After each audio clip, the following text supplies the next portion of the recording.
This is Grace Notes. I'm Alan Button, and I'm pleased to have as our guest in the studio today, Brenda Whaley. Brenda is a self-described stay-at-home mom, married to Dan with 2 children, Larkin, her daughter, who is 10, and Jackson, who is 8. And she's been a stay-at-home mom since the birth of Jackson, having at some point along the way also served on the alumni board, president of the alumni board of Barton College in Wilson, and a longtime member of the board prior to that, and also on the board of trustees at Barton College. Well, welcome. Thank you for having me. Tell us a little bit to get started about how you ended up as a stay-at-home mom after the birth of your son. What's the connection there? Well, fortunately, at the time, I worked for my father, and he said my first priority was to be a mother. Jackson was born, and at 4 days old, we found out he had had a stroke in utero. So from then on, our life got pretty busy. So in the early beginning, our new way of life began me taking him to doctor's appointments and therapies in Greenville, and just ensuring that everything he needed to be able to grow and flourish was being handled. How did his medical condition manifest itself? When he was born at Wilson Medical Center, and he was kept after I was discharged for jaundice. And I was holding him and feeding him, and he kept jerking. And I asked the nurse, is everything okay? And she said, oh, it's just the central nervous system of a newborn. He's fine. So having been a mother to Larkin already, I felt like something was different. If it was my first child, I might not have recognized it. And so when I went to put him back under the Billy light and talked to the nurse, another nurse, I talked to her, and she said if they noticed anything, they would contact the doctor on call. Within an hour, we had a phone call for permission for a brain ultrasound, and then immediately another phone call for permission to do the dye for a CAT scan. And then we were there, and the results came in that he was having active seizures, and it showed a stroke in utero, which we were very lucky to find out with him so young, because most parents don't find these things out until their child isn't walking or developing the way they should. Tell us about the early years with Jackson. Well, he is a handful, he is spunky, and he is determined. And you're speaking in the present tense, so early years... he's still now, determined. He's now 8 years old. He's 8, but he has always been determined. But his therapist told us from the get-go, he will walk, he will talk, he will do it all. She said, I will make sure of it. The neonatologist told us that he may not be the best baseball player, but cognitively, he could be a great brain surgeon one day. So he has always just been pushed, and he has fought it, but taken it. And usually in the early years in his therapy sessions and at his doctor's appointment when he was the maddest is when he did his best work. Let me have us back up just for a couple of minutes, Brenda, to the first song that you've identified here, because as I understand it, it takes you back to your college years. I've mentioned your connections with Barton College. Tell us about Sweet Tea. So when I was at Barton living in the dorms, there was a band coming to play. It was called Craven Melon. Us girls wanted to make sure we knew every single word so we could be at the front of the stage singing with them. Sweet Tea was the one that I loved the most, that sticks out in my mind, and to this day I probably could still sing every word to that song. Let's hear the song, Sweet Tea by Craven Melon.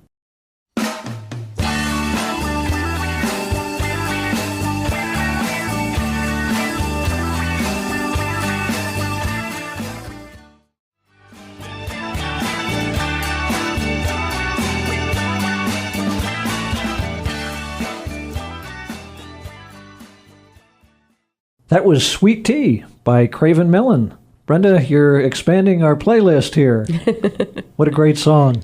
Let's talk a little bit more about your history. I understand you grew up in Dunn, North Carolina? Yes, I did. Well, at some point you made your way to Wilson and settled there. You went to Barton right out of high school? That's correct. Tell us a little bit more about your family.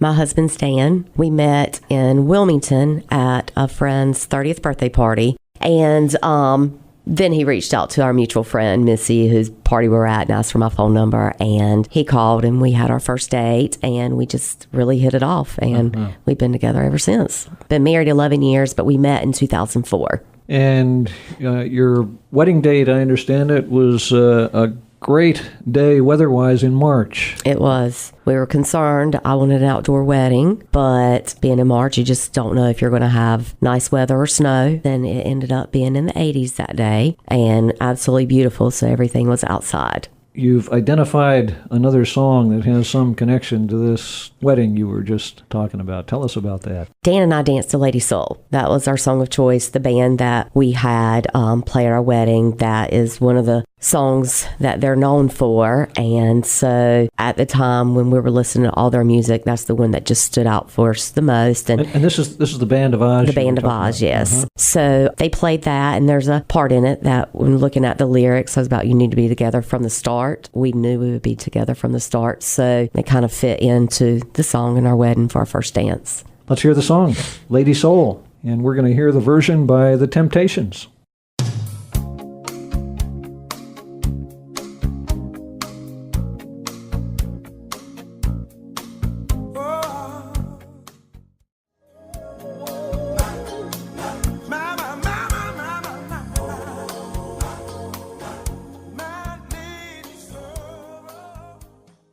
That was My Lady Soul by The Temptations. If you're just joining us, our guest today is Brenda Whaley. Brenda is a native of Dunn, North Carolina, and a longtime resident now of Wilson, and has gotten very involved in things related to support of children with special needs and their families. Brenda, let's pick up with your involvement with special needs causes. Tell us how that developed. Hunter Peebles called me one day. I've known Hunter since my daughter was 2, and Hunter has a daughter who also has a special need, who's 23. So she has seen our family grow up since Jackson was a baby. And so she called me one day in early June and discussed coming together with 2 others, another mother who has a child with special need and her daughter-in-law who has a degree in special education, come together and creating an organization that helps provide our children with friendships and to build inclusion among our community in Wilson. You've actually just recently moved your efforts into an official 501c3 organization. Is that right? That is correct. Tell us about it, its name and so on. It's called Sidekicks. Our mission is inclusion among the community, bring in children who have a special need or disability and children without a special need or disability together to build friendships. A lot of times, children and adults can be lonely. They're at home. They don't go and do things, play dates with their friends or football games. It can become very lonely. So we're hoping with Sidekicks organization that we can show that all the kids and adults are the same. Some just need some extra care, but beautiful friendships can be built between all people. Is that something that you saw in your son? That is, the limitations with respect to relationships? Fortunately, we have a great group of friends and children, and they all treat him just like they do all children. He runs and he plays with them. But school friends and outside of our group of friends, he doesn't have phone calls and text messages and invitations to birthday parties. So it'll be great for him to build relationships within his school. Tell us something about the events that Sidekicks has engaged in already. The first event was a movie. My son has never been to the movies. Movies are expensive, and when a family goes to a movie with their kids, it costs a lot of hard-earned money to do that. So I've always been nervous to take on that. Potentially disruptive of the others in the audience. Yes, and you just don't want to be disrespectful. So this was a chance for him to go to the movies along with other kids, and it was fine. If they talked or if they needed to get up and walk around or noises was made, it was fine. So he did get his first experience of going to the movies this summer through Sidekicks. And it was a good experience. Yes, he loved it. What are some of the other things that you've done with Sidekicks? There was a tumble event at Hunter's Dance, and all the kids with and without special needs came together, and the parents got together, and so that was a fun event. And Then we had a bowling event, and that was ages middle school through college. So we did that with the older kids, and they had fun at that. You have another event coming up in October, is it? Yes, October 20th. What is that? This is the very first fundraiser for Sidekicks. It's called Trick or Trot, and there's 2 events the same day. It's a race, the first one, and then the second one will be a walk. And there'll be a carnival and games and people dressed in costumes. It'll be a fun family event, and we're hoping that this will raise money in order for Sidekicks to use through the year to cover all the expenses of mixers, so none of the kids or adults have to pay to attend a Sidekicks event. If people want more information, how can they get that? We have a website. It's sidekicksfriends.com, SIDEKIX. Okay. And we also have a Facebook page. You've identified another song that relates, I think, pretty closely to what we were just talking about. If the World Only Knew. Tell us about it. My daughter dances, and she wanted to do a solo for Lyrical, and she asked if she could do a song for her brother. And she actually wanted him to dance with her. So at the end of her performance, he came out on stage and he twirled her around, and actually he just jumped up in her arms and wrapped his legs around her, and she carried him off. But it's just a special song because it just shows that no matter what, that all kids can do anything they want if they try. All people, that we're all the same. Sounds like your daughter has learned some great lessons and maybe is doing some teaching on her own about relationships with special needs kids. I think we can all learn a lot from the children that are around us. Well, let's hear the song, If the World Only Knew, by Scott Evan Davis, and we're going to hear a version sung by Joshua Colley.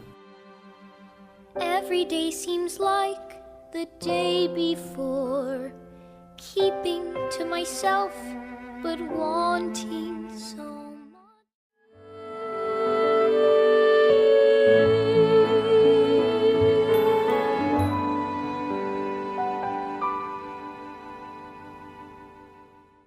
That was If the World Only Knew by Scott Evan Davis, sung by Joshua Colley. If you're just joining us, our guest today is Brenda Whaley. Brenda, we were talking before we went into that song about the support and involvement of your daughter in the life of your son Jackson and in your own life. Tell us something about the dynamics that are typical in families with respect to special needs children, and maybe how your family is different or typical. I would like to say we're a little of both, but in our family, we choose to treat Jackson and Larkin the exact same. He doesn't get anything extra because he has a need.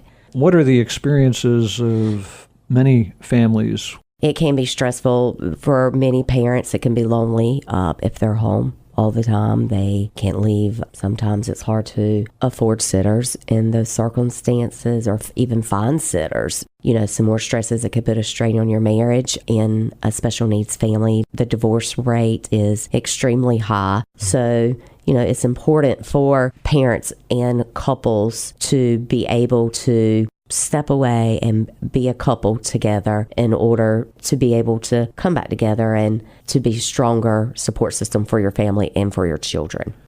And Sidekicks, the organization of which you were one of the founders, is intended to address the parents' situation as well, parents and siblings? We have a adult support group that we are forming, and some of the events are maybe a counseling session. Another is to help with the IEPs and 504s in the school system to learn what the education laws are. And IEP means what? Individual education plan. Okay. Because it can be very intimidating sitting in a room full of professionals, and it can be a foreign language, honestly, if you do not have any experience or education about it. Tell us more about the sibling situation. The sibling side of Sidekicks is like with my daughter. She has a huge heart, and she knows so much, and she's been through so much with him and experiences that it's just a time for the siblings to come together who have a brother or sister with a special need and just have fun. You've mentioned your daughter couple of more times here, actually, Brenda, and I think, as I understand it, she relates to this other song that you've identified, Happy? Yes. How does that fit into the family situation? Well, her and our son both love it. It's played every day in our house, pretty much, on Alexa. And to the point that our son has a speech impediment. He's not always clear to everyone. And he wasn't to Alexa at first, but he has asked Alexa to play Happy by Pharrell Williams so many times she now understands him. And he starts dancing and jumping, and my daughter does the same thing, and I've gone in a dance, my husband dances, and it's just a fun, happy song in our house. It makes the kids happy. For those who may not have met Alexa, tell us who she is. She is from Amazon. You can order her and ask her questions, and she will tell you jokes and play music and even control your house if you have it set up, which we do not. So Alexa understands Jackson and has no problem knowing when he wants to hear Happy by Pharrell Williams. True? True. Well, Brenda, it's been a real treat to have you here, and I commend you for your efforts on behalf of special children as well as their siblings and their parents. And thank you for taking the time to be with us today. Thank you for having me. I've enjoyed it. Let's go out with the song by Pharrell Williams, Happy. It might seem crazy what I'm about to say. Sunshine, she's here, you can take a break. If you know what happiness is, hey, clap along if you feel like that's what you want to do. You've been listening to Grace Notes, a special program here on Life 103.1 featuring people who may be relatively unknown, but who meet life's challenges in ways that brighten the lives of those around them. Our producer is Christina Dolan. I'm Alan Button, and we invite you to join all of us here at the station again next Friday at 5:30 for Grace Notes on Life 103.1.